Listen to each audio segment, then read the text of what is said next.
A continuación, Quito con Marjorie.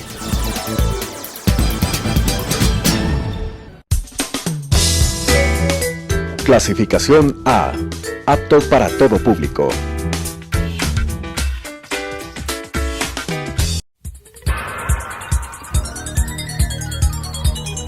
Las opiniones vertidas en este espacio por la producción y dirección del programa son de exclusiva responsabilidad de sus autores y de quienes intervienen en ellos.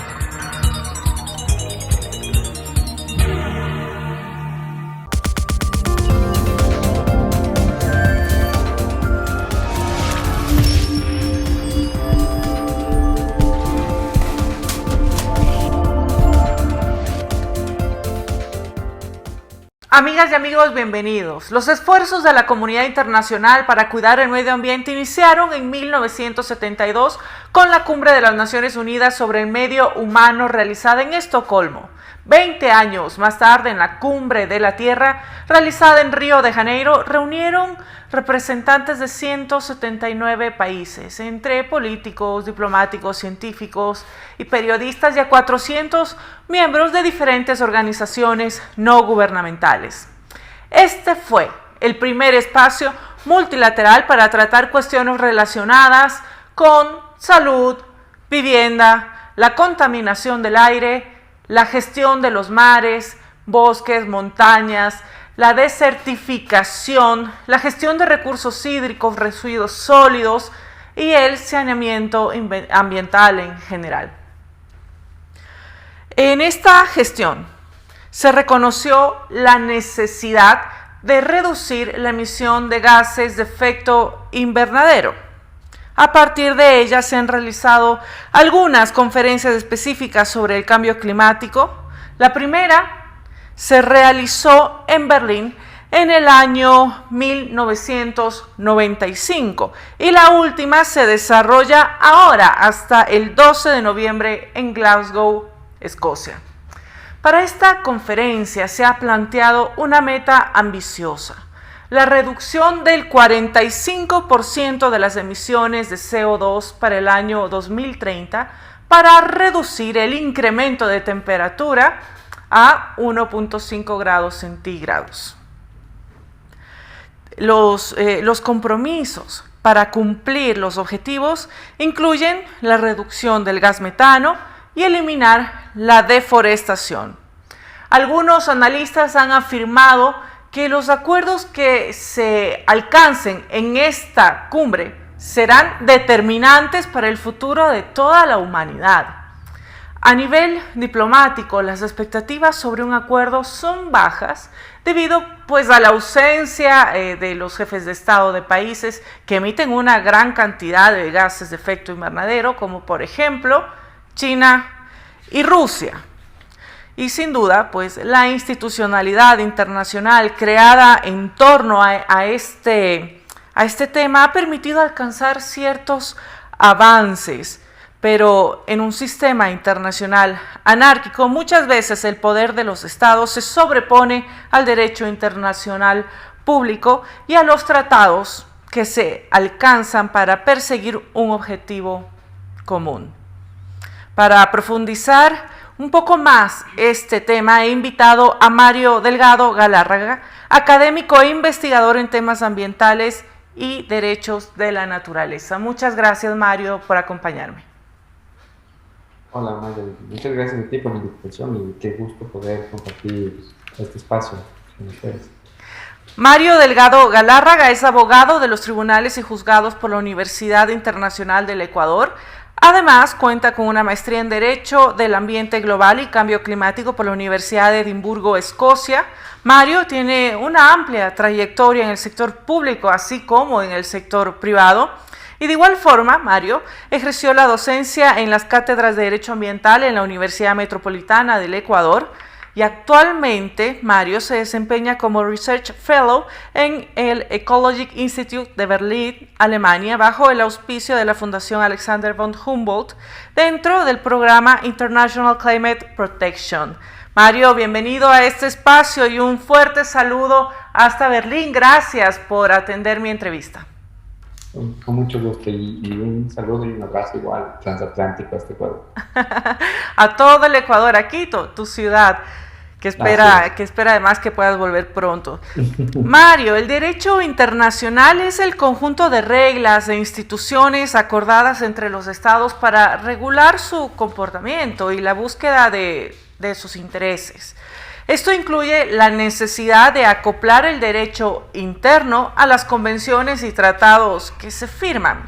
En el caso del cuidado del medio ambiente, se han firmado algunos acuerdos entre los que se destacan, por ejemplo, el Protocolo de Kioto, que ya pues, fue en 1997, y el Acuerdo de París, que es pues, más cercano ya en el 2015. Para ponerlo en contexto, menciono solo estos dos, pero ¿podrías explicarnos en qué consiste el derecho internacional ambiental? Claro, bueno, como tú ya más o menos lo mencionaste, bueno, el derecho internacional ambiental es una rama del derecho internacional público, que para su desarrollo lo que hace es aplicar las normas y principios del derecho internacional general frente a los problemas ambientales que se suscitan, procurando, eso sí, abarcar todo el cuerpo legal del derecho internacional, tanto público como privado. Ahora, cabe indicar que esta rama no es autónoma, pues siempre va a necesitar, o mejor dicho, en su desarrollo y aplicación, siempre va a interactuar con distintas ramas también del derecho internacional. Por ejemplo, los derechos humanos, el derecho del mar, el derecho comercial, el derecho penal, y entre otros. Ahora, en el contexto actual me parece fundamental mencionar que conexo al derecho internacional ambiental se encuentra el derecho del cambio climático, que nació justamente con la adopción de la Convención Marco de las Naciones Unidas para el Cambio Climático en el año 92, con el objetivo de estabilizar las concentraciones de gases de efecto invernadero en la atmósfera a un nivel que impida interferencias antropógenas peligrosas en el sistema climático. Entonces, como podemos ver, el derecho internacional ambiental actualmente, por el tema de la COP26, pues está guiando las obligaciones que los Estados partes deban tomarlas dentro de esta conferencia. Desde la conferencia de Río del año 92 hasta la COP26 se han discutido diferentes políticas que los estados deberían implementar para cuidar el medio ambiente. Pero a pesar de ello, pues el crecimiento de la temperatura del planeta no ha cambiado y más bien se mantiene en 2 grados centígrados. En el año 2022 se cumplirán 50 años desde la primera conferencia que abordó temas ambientales. ¿Crees que estas conferencias han sido efectivas para implementar políticas necesarias para cuidar el medio ambiente o qué opinión te merece que pues, existan las conferencias y a estas alturas seguimos con el mismo problema? Claro, y es lo que dices, ya son 50 años de la primera conferencia en Estocolmo y ya son casi 30 años desde Río y desde la adopción de la Convención Marco de las Naciones Unidas para el Cambio Climático. La verdad es que fue un poco complicado establecer o definir o si es que la efectividad, medir la efectividad de las conferencias de las partes o como conocemos COP por las siglas en inglés, porque depende de diferentes puntos de vista. Por ejemplo, para la opinión internacional, la COP15 que resultó en el Acuerdo de Copenhague fue un completo fracaso porque no hubo compromiso necesario de los líderes mundiales en generar obligaciones para reducir las emisiones de gases de efecto invernadero. Y por otro lado, se tiene la COP21, que para muchos críticos fue un rotundo éxito, pues se logró adoptar el Acuerdo de París. Entonces siempre habrá 2 caras de la moneda. Por un lado, varios autores aplauden los acuerdos que se desarrollaron en el marco de las negociaciones climáticas, siendo, como acabo de indicar, en mayoría de sus éxitos, el Acuerdo de París, porque tiene calidad jurídicamente vinculante y además ha sido aceptado de forma global. Y por el otro lado, hay quienes ven estas cumbres climáticas también como una pérdida de tiempo, pues a partir de la adopción de la Convención Marco ya 30 años, no se ha logrado resolver el problema del cambio climático y tampoco se han logrado reducir las emisiones de gases de efecto invernadero. Y inclusive podemos pensar ahora que las consecuencias son cada vez más visibles y nefastas. Entonces creo que siempre va a depender medir la efectividad de estas cumbres desde una perspectiva muy subjetiva de cada persona y también dependiendo de las instituciones a las que se pueda representar.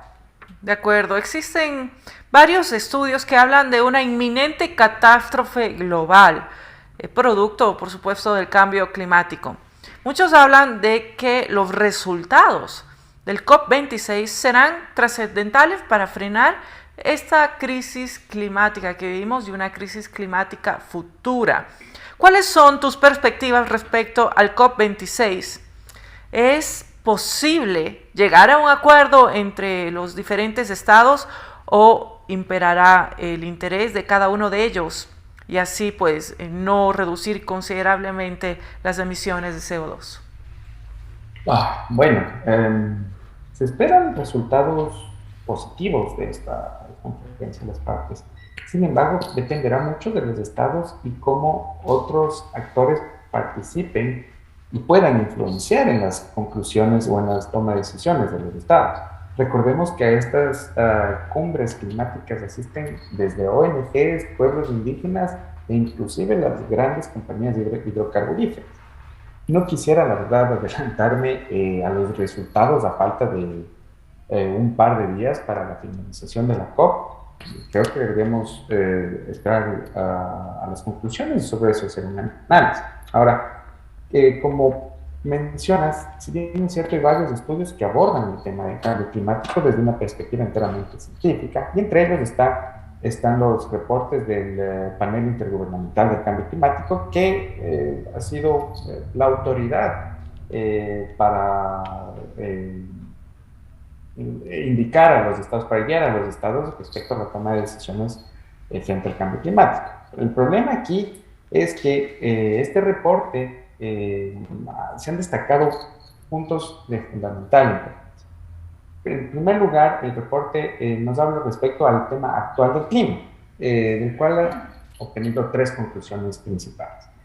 Inequívocamente, la influencia humana ha aumentado la temperatura en la atmósfera, en los océanos y en la Tierra.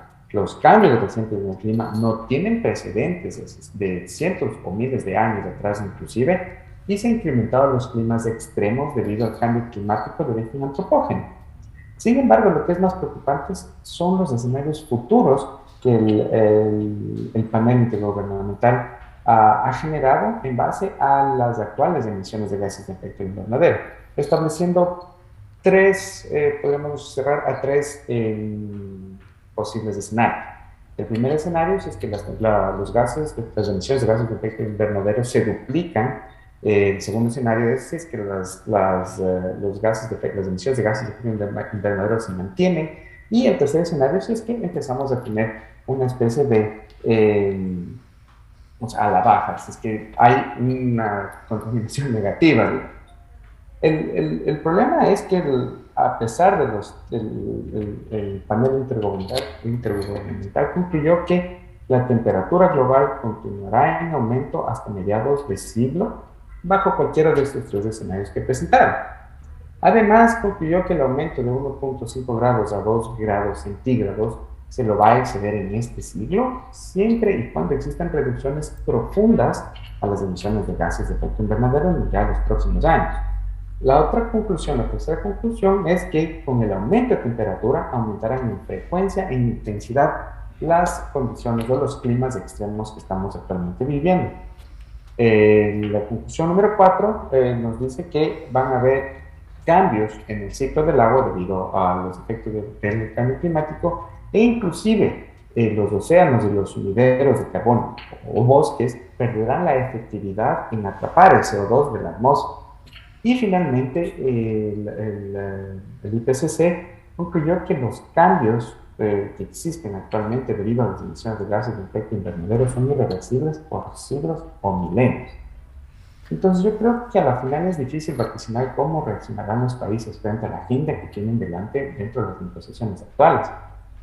Porque podemos ver que hasta el momento existen buenas intenciones, como el caso de la propuesta de deforestación cero que tú mencionabas.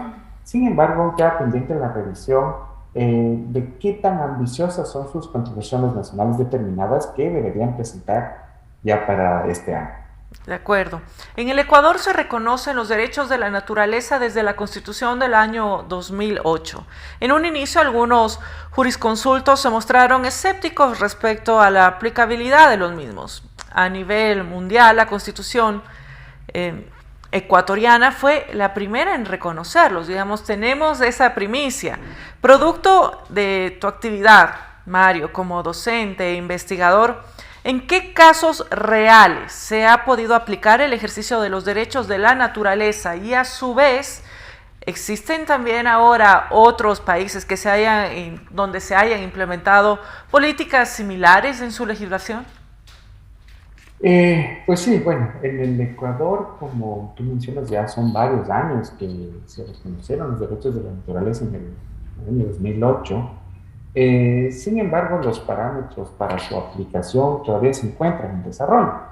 De hecho, hace un par de meses la Corte Constitucional emitió una sentencia de mucha importancia en la aplicación de los derechos de la naturaleza en el caso de inconstitucionalidad del artículo 104, numeral 7 del Código Orgánico Ambiental, que me permito citar, que dice que, artículo 104, las actividades permitidas en el ecosistema de manglar a partir de la vigencia de esta ley serán las siguientes. En numeral 7 dice otras actividades productivas. La Corte declaró como inconstitucional esta frase, otras actividades productivas, en los ecosistemas de manglar, cerrando la puerta a actividades que vayan en contra de la conservación de este ecosistema. En esta sentencia, la Corte reconoció la importancia de ecosistemas de manglar y sus elementos como parte de un sistema más grande que es la naturaleza misma. Ahora, igual, a nivel de derecho comparado, cabe resaltar, por ejemplo, la legislación colombiana. Hace ya algunos años, la Corte Constitucional colombiana, que es un referente para Latinoamérica, otorgó derechos o declaró al río Atrato como sujeto de derechos, otorgándole varios derechos a ser respetado, a conservar sus ciclos, a ser restaurado, etc. Esta sentencia sirvió de base para futuras sentencias en la legislación colombiana, como por ejemplo el caso de la Amazonía, donde la Corte Suprema de Justicia colombiana reconoció a toda la Amazonía como sujeto de derechos, y que curiosamente se inició debido a la deforestación, a un gran índice de deforestación que ocurría en la Amazonía y a la falta de cumplimiento de las obligaciones del gobierno colombiano respecto a obligaciones internacionales respecto al cambio climático.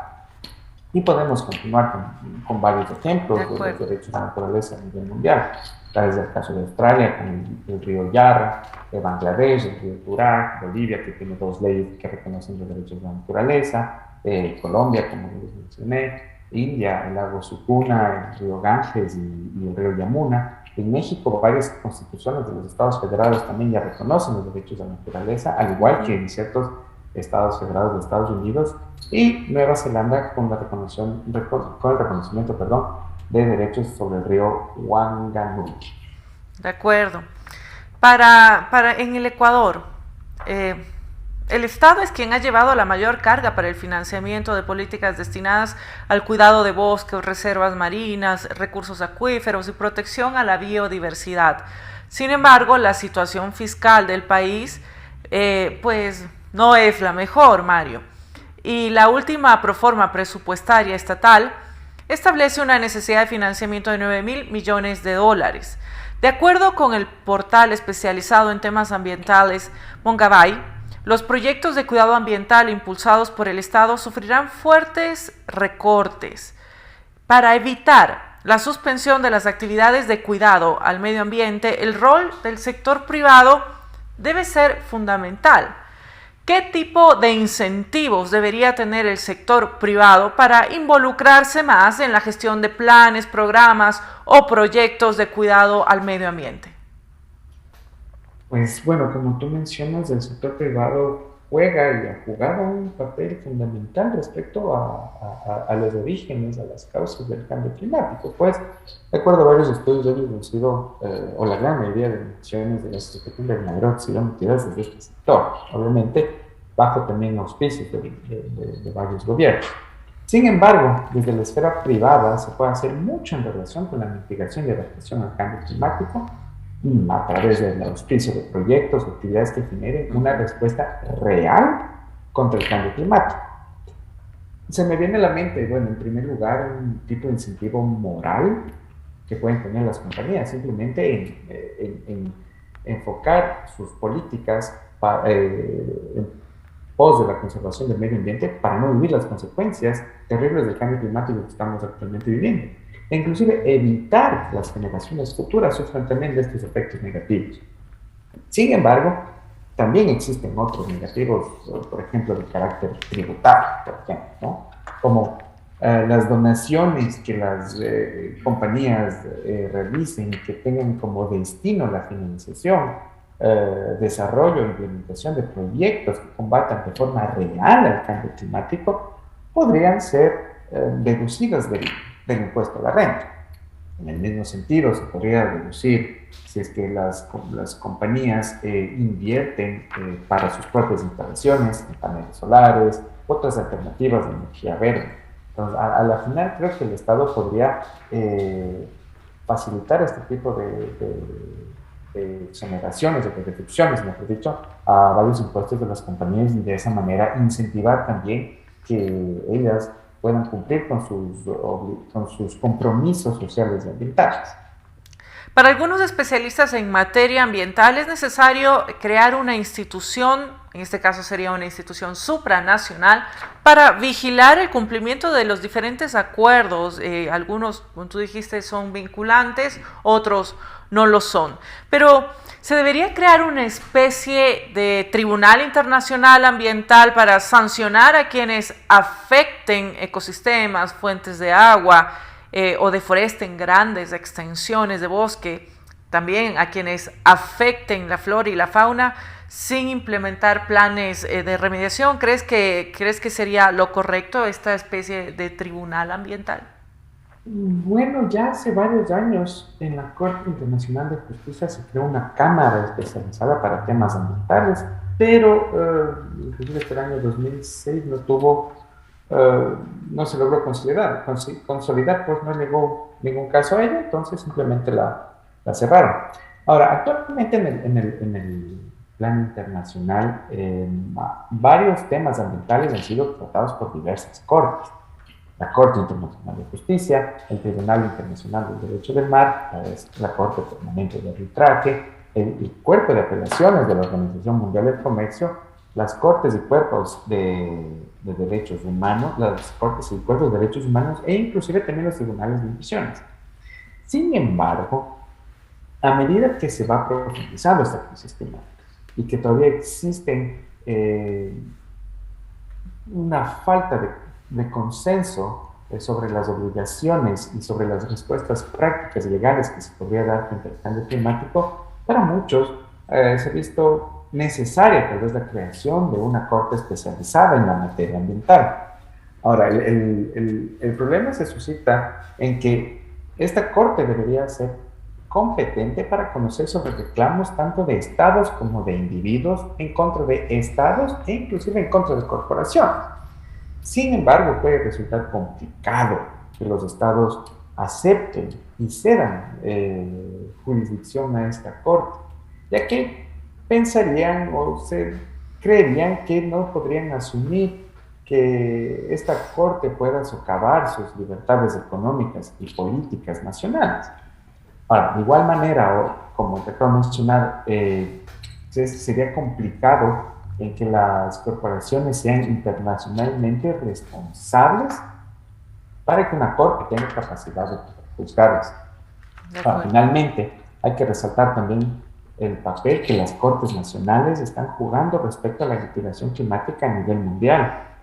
Pues varias de ellas han aplicado, han hecho uso de los principios de la normativa del derecho al cambio climático internacional para decidir sobre las obligaciones respecto al cambio climático, tanto de estados como de corporaciones. Tal es el caso de Urgenda versus Holanda, el grupo de niños y jóvenes en Colombia, como estaba mencionando, respecto a la deforestación contra el gobierno de Colombia, e inclusive actualmente en la Corte Europea de Derechos Humanos hay un grupo de jóvenes de Portugal que han plantado una demanda contra 32 estados europeos respecto a las violaciones de los derechos humanos que ellos podrían tener debido al cambio climático. Entonces, creo que ya es hora de que la justicia se inmiscuya un poco más en este tema, pues es un problema que a la final nos concierne a todos los seres humanos. Muchas gracias, Mario. Amigas y amigos, espero que este programa haya sido de su interés. Tal vez no haya existido otro momento en la historia tan trascendental para frenar el cambio climático. El COP26 es la mejor oportunidad para dejar de lado la búsqueda del interés egoísta de los estados y hacer de la cooperación el eje articulador de la política internacional.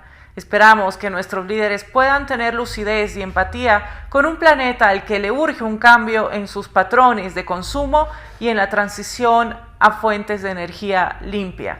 El Ecuador siempre ha sido un estado favorable a la institucionalidad internacional. Esta no será la excepción, pero sí se necesita que todos los países del mundo cumplan con sus compromisos para evitar que el calentamiento global se convierta en un problema irreversible. Muchas gracias por acompañarme, muchas gracias a mi invitado Mario Delgado, que nos ha acompañado desde Berlín. Recordemos que el cuidado y la protección del planeta incluye también actores privados y urge establecer diferentes incentivos para que este sector tome un rol más activo en el cuidado de la naturaleza y así pueda descongestionar la sobrecarga del Estado en esta materia. Muchas gracias por acompañarme. Yo soy Marjorie Chávez. Las opiniones vertidas en este espacio por la producción y dirección del programa son de exclusiva responsabilidad de sus autores y de quienes intervienen en ellos.